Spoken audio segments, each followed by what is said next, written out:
right, so I'm actually really excited for this because I've had a few of you reach out and ask me about kind of the creative journey that I've been on. So for anyone that doesn't know, I started my business while I was in college and I graduated with a mechanical engineering degree. So completely opposite of like what I'm doing right now with social media and, business coaching and stuff like that. Very, very different. But I've had a few people just like have conversations with me and I figured why not make a YouTube video about it. And yeah, I kind of just want to talk about how I got started in engineering and how I've had like a massive shift into my creative career and just a bunch of questions that y'all have asked me. So we're gonna answer some of them. So a little backstory for anyone who is brand new to my world and doesn't know about this, but yeah, I went to school and I started my business while I was in school, going into my junior year, and I graduated with a mechanical engineering degree. So very, very different from what I'm doing now, but I got started in 2018. So the fall of 2018 is when I enrolled in school. I went to Norwich University. I studied mechanical engineering for 4 years and I graduated in April. Yeah, I think it was the last day in April of 2022. Yeah, 2022, because it's been a year. Oh my God, it's been a year since I've graduated. Holy, whoa, that's crazy to say. But yeah, I spent 4 years as an engineering major and it was very, very analytical, very, very logical, and not a whole lot of creativity going on there. So first question is how I got here, and yeah, how did I get here essentially? So I got here because after my sophomore year going into my junior year, so I think it was right before COVID. No, right after COVID, because it was in 2020. So right after COVID, I realized that I was broke, and I kind of always knew that. But my mom sat me down and she was like, Olivia, we cannot afford to send you back to school. Like, I don't really know what to do here. You kind of need to figure this out on your own right now. And it was a very eye-opening experience for me. So I sat down and tried to figure it out. I ended up working on FIVERR for a little bit. I ended up taking a bunch of different side gigs that summer. So I was also working as a Amazon Whole Foods seller. So like I'd shopper. So I'd like walk around the Whole Foods stores and I'd, get like 30 to 40,000 steps. And it was honestly a pretty good gig. I got like $15 an hour for doing it. And I'd just like shop for people because nobody wanted to leave their house because of COVID. So I just shop for people for like 8 to 10 hours a day. And it was pretty good. I was making a decent amount of money. So like I ended up getting a summer job with that when everything else was shut down. So it was honestly a blessing. I'm very, very grateful for that opportunity. Because originally I worked as a lifeguard the summers before, but because of COVID and everything going on, nobody wanted to like go out in public. So yeah, I ended up finding a job there at Whole Foods and just shopping for people.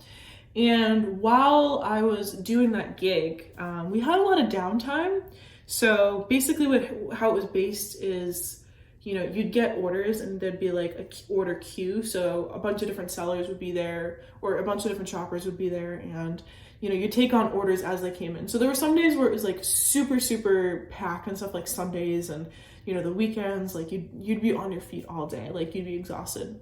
But like in the middle of the week on like Wednesdays, like nobody was shopping, nobody needed groceries. So there were days where I would sit upstairs in the little lounge area and just read. And I read a ton of different books. Like I was always too afraid to go on my phone. I don't know why. I just didn't really want to go on my phone. I felt like I could make use of my time a little bit better. And I didn't really know exactly what I was doing. So I brought some books with me. I read, what did I read? How to Win Friends and Influence People by Dale Carnegie. I read the Elon Musk book, like his autobiography. Oh God, I think it was like, what was it? I forget what it was. I think I have the book over here actually. It was like Badass Habits by Jen Sincero. There were a ton of different books that I just read that summer. And something about that summer just like sparked some sort of like creativity in me. And I'm like, I kind of want to try something else. Like I like doing this whole Foods thing, but I can't do it once I go back to school. Like I'm not going to be making any money. And inside of one of the books, they were talking about like you know, different levels of wealth and stuff like that. And that just like piqued my interest. It didn't make me want to start my own business or anything like that. It just piqued my interest. So I started to get all these thoughts in my head of like, oh, like what are the other possibilities of what's out there? Like what could I actually be doing? And like it just kind of got the gears turning in my head a little bit. So fast forward a few weeks, we're probably in like maybe July now, I think. I had been scrolling on Instagram and on TikTok. I didn't have like a TikTok account at that time. Keep in mind, I was a guest on the account. I didn't even have like a username under OliviaKelliher or anything like that. I was just a guest. And I came across a woman named Alex Fasulo. And if you've been following me for a while, like you know that I have a pretty good relationship with her at this point in my career, and she's been a massive inspiration for me. But basically what she was talking about on the video was how she made like $300K in a year working on this website called FIVERR. And I'd never heard of FIVERR before. I had no clue what it was. I didn't really know what to expect. But I looked into it. I just like looked into it a little bit. I went on the website. I think I made an account just to see what was there. She was talking about how she was writing for people and doing all this copywriting stuff. And I'm like, oh, I can write. Like that's not hard. So I opened up an account and I was like, you know, if this is all a big scam, worst comes to worst, like there's nothing they can really take from me. I have like negative money in my bank account right now. So, you know, it's a win-win situation. I can't really lose much. So I got started on FIVERR that summer, and at first I wasn't making any sort of money at all. I had $0 coming in. I think I opened my FIVERR account in August, and I kept like watching Alex Fasulo's content. I was like, let's see if she has any tips on how to actually grow on FIVERR. And she did. Like one of her biggest tips was have like your friends and family be your first few customers so that you can start getting 5-star reviews and get up on the rankings on the platform. So that's what I did. I had my boyfriend and my sister place my first 2 orders from me for like $5. And yeah, they ended up giving me like a 5-star review on the FIVERR platform. And fast forward another like week and a half, early September, late August, I think, I made my first sale, like a real sale. Like a person actually reached out to me and they're like, hey, can you write a product description about a baby bag that I'm putting out on Amazon? I just need a product description written. And he paid me $30 and I wrote it up for him and I delivered it. And that was the first time I ever made money online. It was incredible. It was an amazing feeling. And after that, I didn't have any sales for another like week or so. And then I started getting people into my inbox. They were like, hey, can you write this? Can you do this? Can you do blah, blah, blah. And I'm like, yeah, sure. And I was just taking on stuff. I didn't know what I was doing. I was just like, oh, I'll figure it out as I go. So that's kind of the story of how I got into the online space. Since then, it's just been kind of history. I've tried out a ton of different stuff. But yeah, that's basically how I got started with it. Next question is how more or less fulfilling it is. So this is a really good question because it kind of makes me dig a little bit deeper inside of like me and figuring out what I want in life. But engineering wasn't fulfilling to me. I've always been a very left and right brain split person, like very analytical, but also super creative. And I've never excelled in one or the other to expect. Oh, hi there. Oh, thank you. You're welcome. Thank you. Okay, now that I get my drink, we can go back into the questions. So how more or less fulfilling is engineering or, you know, doing what I'm doing now with running my business? So when I was in college, I was not very happy with what I was doing. I've always been super right and left brain split. And with that though, I've never really excelled in one thing or the other. So like when it came to engineering, I was always like the middle to the bottom of the class. Like I was no great engineering student, if I'm being honest here. Like I could do it and I was better than like the average person who would have probably tried to get into that. There were a lot of people that failed out of the program, but out of the people who stuck it out for the 4 years, I was definitely not the top of the class. I was no genius with it. I think my GPA was like a 2.8 or something when I graduated. It was not very high, but it just did not really satisfy me with like creativity wise, because it was all math and science and analytical work. It wasn't until like into senior year that we did some sort of creative stuff, which was, you know, working with AutoCAD / SolidWorks, and actually like our senior project where we did a lot of hands-on work and like actually started creating stuff. But yeah, senior year was the only year I kind of sort of liked it, because that's what we were doing. And I originally got into it because my mom and dad said that like I'd be good at engineering, because I'd always been in STEM classes, and you know, I was that typical kid that played with like Legos when I was a kid and stuff like that. So like, oh, this is definitely like Olivia's calling, is to do something like this. But when I started my business, I felt completely different. I definitely saw this as not something that I do full time. I never, like in a million years, would have thought right when I got started with my business that I'd be taking this full time after graduation. But it did satisfy that creative like little irk that I had that I never got while I was in engineering school. And it was a great balance to me, being able to do the engineering stuff and being able to run my business. I love him, but he interrupts me. He's home from work today, so filming while he's here is kind of tough. But anyway, yeah, so it was never super fulfilling being able to just doing engineering work or just doing business work. Like now that I've graduated and I'm just doing business work, it's kind of like I miss that structure and like the doing some of the math and science stuff, as crazy as that's like sounds out loud.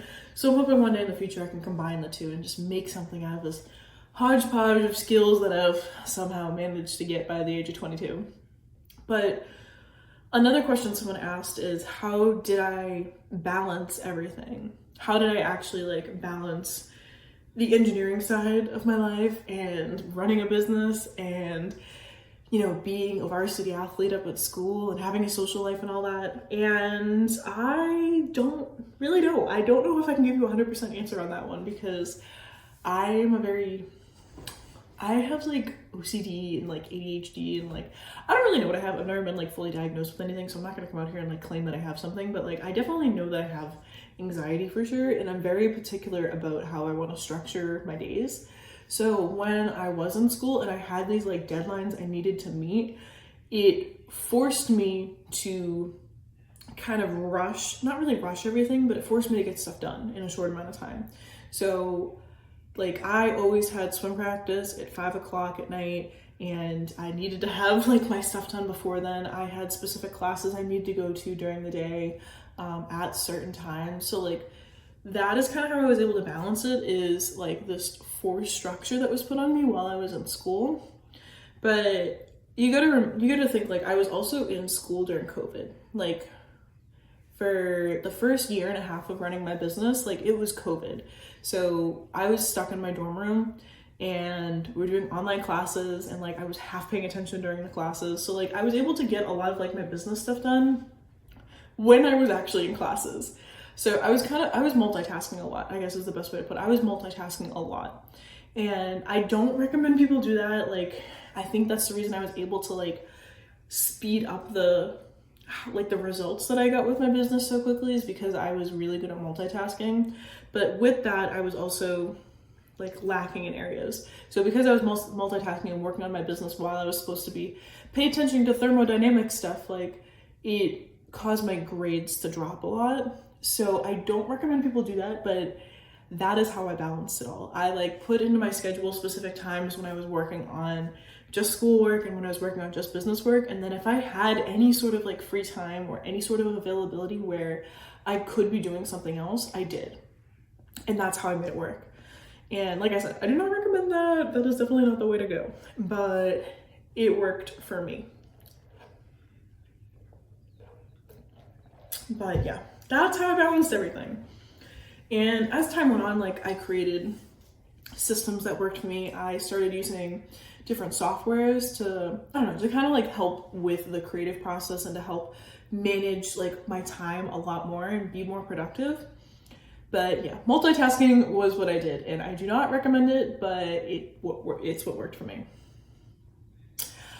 All right, next question is, if you could tell your undergrad self something, what would it be? Oh God.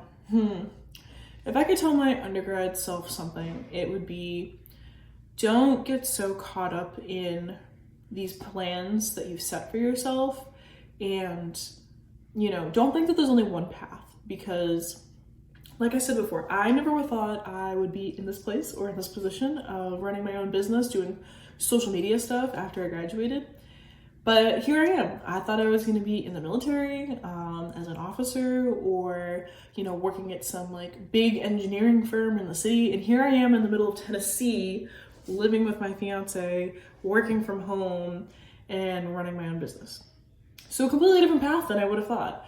And if I had to tell my undergrad Olivia self one thing, it would be just, one, learn patience, start learning patience early on. And two, like, just trust that it's gonna all work out.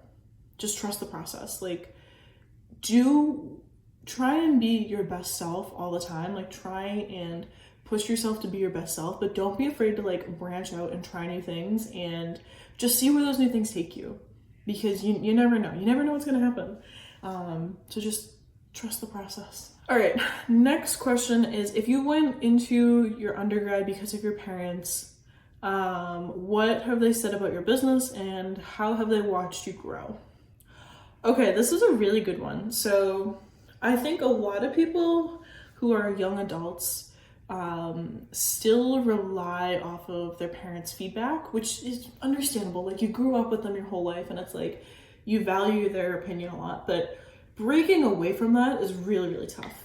So when I was in school, I applied to the United States Naval Academy, and my original goal was to end up there. That was like Olivia's number one goal, was to become an officer, go to the Naval Academy, graduate with some sort of STEM degree. And as time went on, I realized I didn't want to do that. And it really hurt my parents, because, they wanted, like, it sounds bad to say it loud, but they wanted something to, like, I don't know, they wanted me to be this, like, amazing person. Like, they had really high expectations of me. And when I told them that I didn't want to do that anymore, and I just wanted to like stay at Norwich and like keep living my life the way that I'm living it, and like, just stay the course that I've already set without changing schools and stuff, it really kind of pissed them off. And that was really tough, especially for my dad to swallow. But as time went on, he obviously became more accepting of it, and he didn't really care anymore. He's like, you know what? Whatever happens, happens. So I didn't end up applying into the Naval Academy, because I didn't get in the first time around, but I told them like I was going to keep applying until I got in. So I didn't end up applying again. I stuck it out at Norwich, and that was like a first instance of like, or one of many instances where, my parents' opinions and my opinions of what I should be doing kind of butted heads a little bit. But I think my dad especially started to realize that I was more independent as time went on, and that like I had clear intentions of where I wanted to go, and I could make my own path, I guess is the best way to put it. So they weren't super excited. Like, I didn't even tell my parents about the business until maybe early 2022, late 2021. It was like very, very late into the process. I didn't even tell them what I was doing. So they had no clue that I was running this online multi-six-figure business. All they knew was that I was just in school and trying to get by in school. And when they found out about the business, they weren't mad about it. They were like pretty impressed, but they had no clue what I was doing. And they were just more afraid that the business was taking up academic time, which in hindsight it kind of was, but that's not the point. They were just afraid that I wasn't going to be able to graduate because I was focusing too much on the business stuff and not enough like on my engineering work. So that was another big instance of like butting heads. And I think the biggest one was before I graduated, I saw the success that my business was gonna have. I knew that it was gonna go somewhere, and I wasn't applying to jobs. So like I wasn't applying to jobs after graduation, and my dad was kind of like, you know, in my ear constantly like, have you applied to this place? Have you applied here? Have you done this? And I'm like, no, I'll figure it out. And I didn't end up applying anywhere, and I just took this full time. And I think they're really scared because they were like, you literally just, you know, spent all this money on a degree and you're not even going to use it. And I told them, I'm like, later on in life, like I'd like to use my degree. I'd like to combine it with this business work that I'm doing, but just now is not the right time. I don't want to be working a 9-to-5 job and working behind a desk, because I know damn well that I will start doing that and I'll get so caught up in the routine of doing it that I won't want to do something like this one day.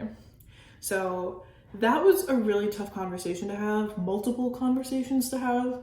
But if you're in that boat right now, if you're somebody who is trying to pursue something that your parents aren't like super for, just start doing it and don't tell them. That's probably like the worst advice I could give you, but just start doing it and don't tell them. Because if it's not successful, you don't have to ever tell them. If it is successful though, then you can prove to them that it can be done. And that's what I did. I didn't tell them for the first like year and a half of what I was doing. And then once I did bring it up to them, or once like, you know, it wasn't even me. I think it was somebody who was in our family that's like brought it up casually in conversation about me being on TikTok and having this huge following. And like, I didn't even bring it up to them. But once they found out about it, it was just like, oh, this is kind of cool. Like, you've had great success with it over this time. So that would be my biggest tip, is just don't. Obviously, there's like some stuff you need to tell your parents when you're, you know, still living under their roof and stuff like that. But don't be afraid to just do it and then tell them once it's worked. Because more likely than not, you're going to try something that doesn't work. And that's just kind of the reality of life, is you're going to be trying a bunch of different things and seeing what works, what doesn't work. I've tried like 10 different things in this whole online business world. But once you find something that does work, then why not? Bring it up to them, share it. Because if you can prove yourself then they're not going to really have anything against you. So that would be my biggest tip. And that's kind of how like my progression with like the relationship with my parents has grown when it comes to the whole online business and, you know, undergrad work and all of that. But yeah, those were kind of the biggest questions that you guys had. I think another common thing that I get asked is, do I regret going to college? And this one's really hard because I don't have any regrets. I really don't. What it did do was open my eyes to the system that's in place that shouldn't be in place the way it is. And what I mean by that is, when you're under 18, or you're 18 and you're graduating from high school and you're applying to these schools, and then you finally decide on one, you're taking out thousands and thousands, maybe even hundreds of thousands of dollars worth of student loans, depending on what financial background you come from. And it's really, really hard because as a young adult, you don't see the full picture. So it's not until after you graduate, when you have to start making those payments, that you fully realize the gravity and the severity of like what you've done. And for some people, like, you know, that's just life, and like, you know, you take out the loans, you pay them off, and you go on with your day. But for other people, like, who come from a really, really bad financial situation, it takes so long to pay off those loans. So what I would say is, I don't regret going to college, because it definitely gave me a lot of opportunities. Like, I never would have met my fiance. I never would have become the person I am today if I didn't go. I don't think I ever would have become a business owner if I didn't go to college. Even though like I didn't go for business, like I never would have been the person I am today without that experience. But what I will say is, if you're someone who's on the fence about going, don't be afraid to take a gap year and do something you're passionate about during that year. Because that year it's gonna be very eye-opening for you. You're gonna figure out a lot of stuff that you like, a lot of stuff you don't like. You're gonna figure, you know, do I even want to go to school? Like, you're gonna be more wise about spending your money. Because when you're young, And like I said, unless you have school fully paid for and like your parents are doing that whole thing for you, like go live your best life. But for people who grew up in similar like financial situations to me, or maybe even a little bit more well off, school might not be for you. And don't be like peer pressured into going to college and pursuing a degree that you're not passionate about just because your parents tell you to. So just kind of follow whatever your gut feeling is, because you'll figure it out. Like you just gotta trust yourself. You just gotta trust yourself. And if that's one thing I learned while I was in school, is to trust yourself. Like I'm still learning to do that, but you're never gonna know what's gonna take off, what's gonna work, what's not gonna work, what you actually like. You know, I went to school for engineering and I thought that I was gonna love it, and I didn't love it.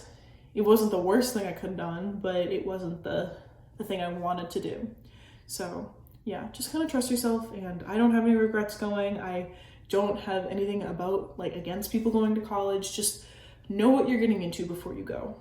Just know what you're getting into before you go, because the moment you take out those loans, like you got to pay them back eventually, you know, and school's expensive. It's really, really expensive. So, but yeah, that was that video. I hope you guys enjoyed this style of content, the way that I'm kind of breaking up the weeks. I try and do one video that's a little bit more, you know, vlog style like this, and then, you know, another video that's more business and stuff like that. So if you liked it, make sure to give it a thumbs up, subscribe, and I'll see you in the next video here. Bye guys.